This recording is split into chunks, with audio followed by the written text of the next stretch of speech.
Hi எல்லோருக்கும் வணக்கம். நான் தொடர்ந்து ஜென்ரல் டாபிக்ஸில் வீடியோஸ் ஷேர் பண்ணிகிட்ருக்கேன். அந்த வகையில் இன்னைக்கு நான் எதை பற்றி பேச போகிறேன் அப்படின்னா 90s கிட்ஸ் பரிதாபங்கள் தான். இது ஒரு காமெடி ஃபன்னி வீடியோ கிடையாது. நிஜமாகவே 90s கிட்ஸை என்னென்ன விஷயங்களாம் டாக்ஸிக்காக அவங்க லைஃப்பில் ஃபேஸ் பண்ணிகிட்ருக்காங்க அப்படிங்கிறத பற்றி தான் எனக்கு நான் ஷேர் பண்ணிக்க போகிறேன். ஸோ இது என்னை சுற்றி இருக்கிறவங்க, நெய்பர்ஸ், ஃப்ரெண்ட்ஸை, இவங்க லைஃப்பில் நிஜமாகவே இந்த காலத்துலையும் இப்படிலாம் நடக்குமா அப்படிங்கிற விஷயத்தை பற்றி தான் நான் இன்னைக்கு ஷேர் பண்ண போகிறேன்.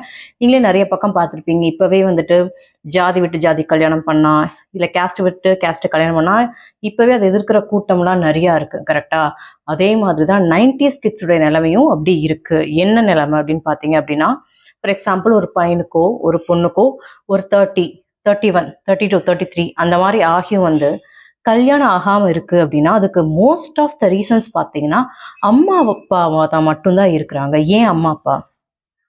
எல்லாருக்குமே தெரியும், all the parents are not good parents. எல்லாருமே ஓப்பன் மைண்டடாக நம்ம பொண்ணுக்கு பிடிச்சது தான் நடக்கணும், பையனுக்கு பிடிச்சதான் நடக்கணும் அப்படிங்கிற பேரண்ட்ஸ்லாம் எல்லா பக்கமும் கிடையாது. ஸோ செல்ஃபிஷாக இருக்கிற பேரண்ட்ஸும் இருக்கிறாங்க. இன்னும் இந்த ஜென்ரேஷன்லேயும் ஓப்பன் மைண்டடாக இல்லாத பேரண்ட்ஸும் இருக்கிறாங்க. அந்த வகையில் உங்ககிட்ட 2-3 இன்சிடென்ட்ஸ் ஷேர் பண்ண நான் விரும்புகிறேன். ஸோ நம்ம சொசைட்டியில் பார்த்தீங்கன்னா ஒரு பையனுக்கு 33 இயர்ஸ் வரைக்கும் கல்யாணம் ஆகாமல் இருக்குது. அவனுக்கு ஒரு பொண்ணை பிடிக்குது. He like to marry that girl. அந்த பொண்ணை கல்யாணம் பண்ணிக்கணும்னு ஆசைப்படுறான்.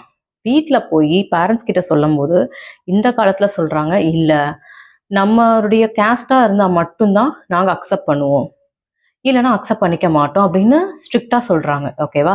அப்போ அந்த பையனுடைய இல்லை பொண்ணோட மனநிலைமை எப்படி இருக்கும்னு நினச்சி பாருங்கள். ஓகே, ஸோ அவங்க தொடர்ந்து தவறுகள் செய்கிறதுக்கு பேரண்ட்ஸே ஒரு காரணமாக இருக்காங்க. ஸோ அந்த பையனுக்கு மனசளவில் ஒரு பொண்ணை பிடிக்குது, அந்த பொண்ணை கல்யாணம் பண்ணிக்க முடியலையே அப்படிங்கிற மனசுக்குள்ளே அந்த ஸ்ட்ரெஸ், டிப்ரெஷன் ஃபர்ஸ்ட் கிரியேட் ஆகுது. செகண்ட் இந்த காலத்துலேயும் இப்படி ஒரு அம்மா அப்பாவா, இதை நம்ம எப்படி வெளியே சொல்கிறது? ஏன்னா அவங்க மிரட்டுறதெல்லாம் நீ வெளியே போய் கல்யாணம் பண்ணிக்கிட்டா உனக்கு சொத்து வராது, சொந்தக்காரங்க கூட இருக்க மாட்டாங்க, நீ தனியாக தான் வாழணும் அப்படிங்கிற மாதிரிலாம் ரொம்ப பயன்படுத்தி விடுறாங்க. இதுக்கெல்லாம் பயப்படுற பசங்களும் பொண்ணுங்களும் இருக்கிறாங்க. ஒரு பக்கம் பேரண்ட்ஸாக டாக்ஸிக்காக இப்படிலாம் பேசி பயன்படுத்துகிறாங்கன்னா, இதுக்கும் பயந்துட்டு ஃபேமிலிக்குள்ளேயும் கட்டுப்பட்டுட்டு அவங்க சொல்கிறதான் கேட்கணும்னு சொல்லிட்டு தன்னையே ரெஸ்ட்ரிக்ட் பண்ணி வச்சுருக்கிற லைக் பசங்களும் பொண்ணுங்களும் இருக்காங்க. அவங்களுக்கு தைரியமாக முடிவுக்கிற அளவுக்கு வரல. நம்ம தனியாக போயிடுவோமோ, நம்ம குடும்பத்தை விட்டு, இல்லை நமக்கு எந்த காசும் வராதோ, ஏதோ ஒரு வகையில் பசங்களை டிபெண்ட் பண்ணி வச்சுறாங்க. அவங்கள செல்ஃபாக டெசிஷன் எடுக்க முடியாத அளவுக்கு. ஸோ அந்த மாதிரி இருக்கும்போது ஒரு பையன் என்ன பண்ணுவான்? ஒரு பொண்ணை பிடிச்சிருக்குன்னா ஓப்பனாக போய் கேட்குறான். எங்கள் வீட்டில் அக்செப்ட் பண்ண மாட்டாங்க, இந்த மாதிரி கேஸ்ட் ரெஸ்ட்ரிக்ஷன்ஸ் இருக்குது, எனக்கு உனக்கு பிடிச்சிருக்கு, பட் எனக்கு கல்யாணம் ஆகிற வரைக்கும் நம்ம பழகலாம் இப்படிங்கிற ஓப்பன் ஸ்டேட்மெண்ட் கொடுக்குறாங்க. ஸோ அப்படி கொடுக்கும்போது என்ன ஆகுது அப்படின்னா, பேரண்ட்ஸே இன்டைரக்டாக ஒரு பையன் தப்பு பண்ணுறதுக்கு ரீசனாக மாறிடுறாங்க. ஓகேவா?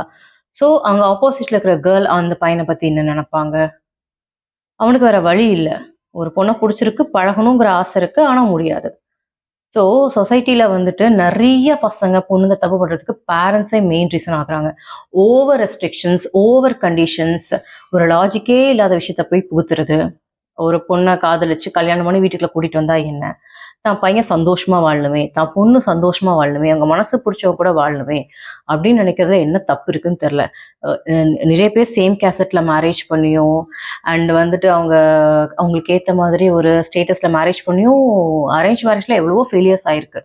ஸோ நம்மளே நிறைய நியூஸ்ல கேட்டுட்ருக்கோம். அதெல்லாம் பார்த்து இன்னும் திருந்தாமல் இருக்காங்க. செகண்ட் க்ரைட்டீரியா பார்த்தீங்க அப்படின்னா, ஒரு பொண்ணு ஒரு பையனை விரும்புகிறா அப்படின்னா அவங்க வீட்டில் ஃபஸ்ட்டு பார்க்கறது சேல்ரி. அந்த பையன் நல்லவனா, நம்ம பொண்ணை தாங்குறானா, அவன் கடைசி வரைக்கும் பார்த்துக்குவானா, அவனுக்கு எந்த கெட்ட பழக்கமும் இல்லையா, ஒருவேளை அந்த பையனோட பேரண்ட்ஸ் சரியில்லைனாலும் இந்த பையன் நல்லவனா, நம்ம பொண்ணுக்காக நின்று பேசுவானா அப்படிங்கிறத பார்க்கறது இல்லை. நாங்கள் வீட்டில் பார்த்த பையனுக்கு 1.5 லட்ச ரூபா சம்பளம், என் பொண்ணு லவ் பண்ணுற பையனுக்கு 30,000 40,000 தான் சம்பளம் அப்படின்னு தான் சொல்கிறாங்க. அந்த பொண்ணு அந்த பையன் நல்லா பார்த்துக்குவானா, சந்தோஷமா 2 பேர் வாழ்வாங்களா, அவங்க 2 பேர் வாழ்றது க்ரோ ஆகிறதுக்கு நம்ம எப்படி ஹெல்ப் பண்ணலாம் அப்படிங்கிறது பேரண்ட்ஸ் கன்ஸ்ட்ரக்டிவாக யோசிக்கிறது இல்லை. ஏதோ 1 லட்ச ரூபா 2 லட்ச ரூபா சம்பளம் வாங்குற பையன்லாம் அந்த பொண்ணுங்களாம் நல்லா பார்த்துக்கிற மாதிரி இந்த சொசைட்டி நினச்சிட்டு இருக்கா, இல்லை வெளியே அந்த பின்பம் அப்படி காமிக்குதா? 1 லட்ச ரூபா 2 லட்ச ரூபா சேலரி வாங்கினாலும் அவனுக்கு செலவு பண்ணுங்கிற மென்டாலிட்டி, மைண்ட் கெப்பாசிட்டி இருந்தால் மட்டும்தான் ஹி கேன் ஸ்பெண்ட். அதே மாதிரி நிறைய சம்பாதிக்கிறவனா இருந்தாலும் பொண்டாட்டி கீழே இறங்கி போய் நல்லா பார்த்து சந்தோஷமா வச்சுப்பானா அப்படிங்கிறதும் தெரியாது. இது வந்து செகண்ட் சினாரியோ. தேர்ட் சினாரியோ பார்த்தீங்க அப்படின்னா, ஒரு ஒரு ஃபேமிலி இருக்காங்க, அம்மா இருக்காங்க, அப்பா கிடையாது. ஸோ அம்மா என்ன பண்றாங்க, வீட்டில் இருக்கிற முதல் பையன் மேல மொத்த பாரத்தையும் தூக்கி போடுறாங்க. ஃபினான்ஷியல் ஸ்ட்ரெஸ்ஸு, வீட்டை பார்த்துக்கணுங்கிற ரெஸ்பான்சிபிலிட்டி. அந்த முதல் பையன் தான் வந்துட்டு எல்லாத்தையும் ஃபினான்ஷியலாக வந்து பார்த்துக்கணும், எல்லாமே பண்ணணும். ஸோ அப்படிப்பட்ட ஒரு டாக்ஸிக் மதரும் இருக்காங்க. தன்னால் முடிஞ்ச ஹெல்ப்பை பண்ணணுமே அப்படின்னு யோசிக்காமையும் இருக்கிறாங்க. அவங்க வெல் எஜுகேட்டடாக இருக்கலாம், இருந்தாலுமே அந்த பையன் மேலே போட்டு எல்லாத்தையும் திணிக்கிறது. அப்படிப்பட்ட ஒரு பையன் ஒரு பொண்ணை விரும்பும்போது அந்த டாக்ஸிக்கான பேரண்ட் வந்து அலோவ் பண்ணுற மாதிரி அலோவ் பண்ணி கடைசியில் வேணான்னு சொல்கிறாங்க. அப்போ அந்த பையன் என்ன முடிவெடுக்கிறதுன்னு தெரியாமல் இருக்கான். ஒரு பக்கம் பார்த்தீங்கன்னா அப்பா கூட இல்லை, அம்மா தனியாக இருக்காங்க. ஸோ அவங்கள பேஸ் பண்ணி நம்ம டெசிஷன் எடுக்கிறதா, நம்ம ஒரு பொண்ணை விரும்புகிறோம், அம்மாவுக்கு பிடிக்கல வேணான்றாங்க, என்னென்னமோ பேசுகிறாங்க, ஸோ இந்த பொண்ணை நம்ம செலக்ட் பண்ணுறதா அப்படிங்கிற ஒரு டைலமாக்கு வந்து போயிடுறான். எல்லா பக்கமும் அந்த அம்மா சென்டிமெண்ட்டை வச்சே பசங்களை, ஆம்பளை பசங்களை வந்துட்டு எந்த முடிவு எடுக்க விடாம அவங்களுடைய சந்தோஷத்தை தியாகம் பண்ணுற மாதிரி தான் வந்துட்டு நிறையா மதர்ஸ் அண்ட் ஃபாதர் பண்ணுறாங்க. கம்பேரிங் டு ஃபாதர், மதர் பண்ணுறாங்க. இந்த மாதிரி சமூகத்தில் நிறையா விஷயம் வந்து நடந்துட்டுருக்கு. முக்கால்வாசி பேத்துக்கு கல்யாணமாக இருக்கிறதுக்கு காரணமே இதுதான். அந்த பையனால் என்ன முடிவெடுக்கிறதுன்னு தெரில. நாளைக்கு நம்ம வீட்டில் ஒரு பொண்ணை கூட்டிகிட்டு வந்து இந்த பக்கம் பேசுகிறதா அந்த பக்கம் பேசுகிறதா, நம்ம என்ன பண்ணுறது, எமோஷ்னலாக பேரண்ட்ஸ் சென்டிமெண்ட்லேருந்து வெளியே வர முடியலை, நமக்கு லைஃப்பில் பிடிச்ச மாதிரியும் முடிவெடுக்க முடியல.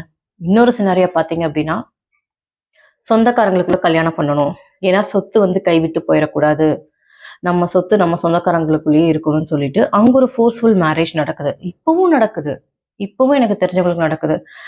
சில டாக்ஸிக் மதர்லாம் பார்த்தீங்க அப்படின்னா, நான் சொல்கிற பொண்ணை தான் கல்யாணம் பண்ணணும், நீ வந்து மற்ற பொண்ணை விரும்பினா கூட பரவாயில்ல, அந்த பொண்ணை விட்டுட்டு வந்து நான் சொல்கிற பொண்ணை தான் கல்யாணம் பண்ணணும், இதுக்கு வந்து இதெல்லாம் தான் ரீசன் அப்படின்னு சொல்லிட்டு சில பாயிண்ட்ஸ் எடுத்து வச்சு டிஃபெண்ட் பண்ணி அந்த பையனுடைய மென்டாலிட்டியை மாற்ற நினைக்கிறாங்க.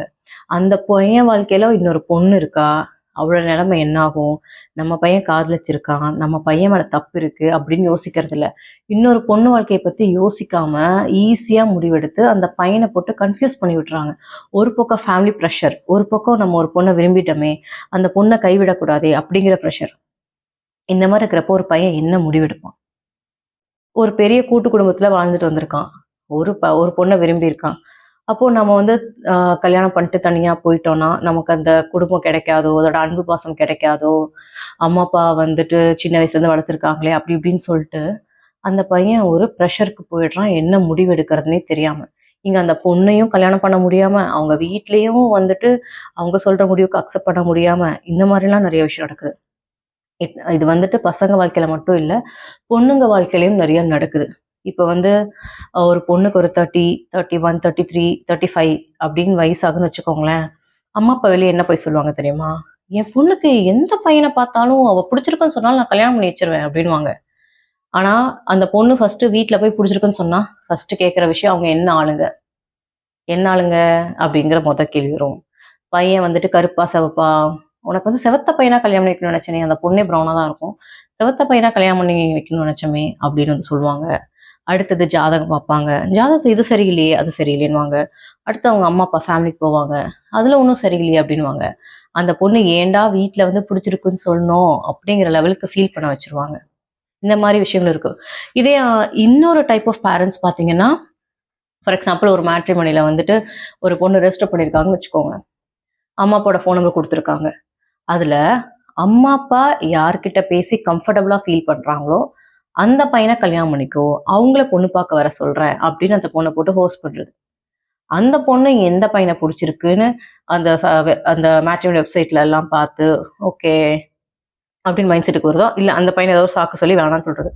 ஸோ இந்த மாதிரி போயிட்டு இருக்கும்போது ஒரு பாயாக இருக்கட்டும் கேர்ளாக இருக்கட்டும், எதுக்குடா கல்யாணம், எதுக்கு இந்த வாழ்க்கை அப்படிங்கிற ஒரு மென்டாலிட்டிக்கு போயிடுறாங்க. இது வந்துட்டு வெளியே தெரியறது இல்ல, வெளியே இருந்து பார்க்க தெரியல. ஏன்னா எல்லா பேரண்ட்ஸும் நல்ல பேரண்ட்ஸ், அம்மா அப்பானே வந்து அம்மா அப்பான்னு இருந்தாங்களே அவங்க நல்லவங்க தான் அப்படின்னு சொல்லிட்டு நினைச்சிட்டு இருக்காங்க. அப்படிலாம் கிடையாது. இந்த மாதிரி சிச்சுவேஷன் நிறைய பக்கம் இருக்கு. இதனால நிறைய கிட்ஸ் அஃபெக்ட் ஆகுறாங்க. இப்போ கூட காதல் செஞ்சா அதை மறுக்கிற பேரண்ட்ஸ் இருக்கிறாங்க, அதை தடுக்கிற பேரண்ட்ஸ் இருக்காங்க, அதை கெடுத்து விடுற பேரண்ட்ஸ் இருக்காங்க. என்னமோ அரேஞ்ச் மேரேஜ் பண்ணி அதில் எல்லாரும் சந்தோஷமா வாழ்ற மாதிரியும், அதில் டிவோர்ஸே நடக்காத மாதிரியும், அதில் அவங்களுக்குள்ள சண்டை சச்சரவே வராத மாதிரியும் இப்படி தான் பேசிக்கிறாங்க. லவ் மேரேஜோ அரேஞ்ச் மேரேஜோ பிரிவுங்கிறது வரலாம், வராமையும் போகலாம். லவ் மேரேஜோ அரேஞ்ச் மேரேஜோ அஸ் அ பேரண்ட்ஸாக சப்போர்ட் பண்ண வேண்டியது, நின்று பேச வேண்டியது உங்கள் கடமை. நீ தான் வந்து கல்யாணம் பண்ணிக்கிட்ட, நீ தான் முடிவெடுத்த, எங்களுக்கு இதுக்கு சம்மந்தம் இல்லை, உங்களுக்கு ஏதாவது சண்டைனா நான் வந்து பேச மாட்டேன் அப்படிலாம் சொல்லக்கூடாது. கல்யாணங்கிற விஷயத்துல பசங்க பொண்ணுங்க தான் முடிவெடுக்கணும். பெற்றோர்கள் வந்து அந்த விஷயத்தை போட்டு திணிக்க கூடாது.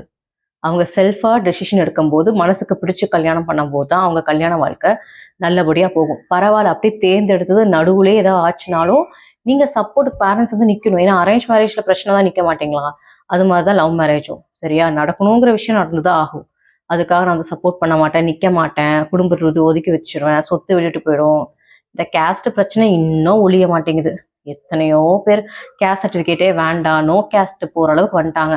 இன்னும் இந்த கேஸ்ட் பிரச்சனை இருக்கு.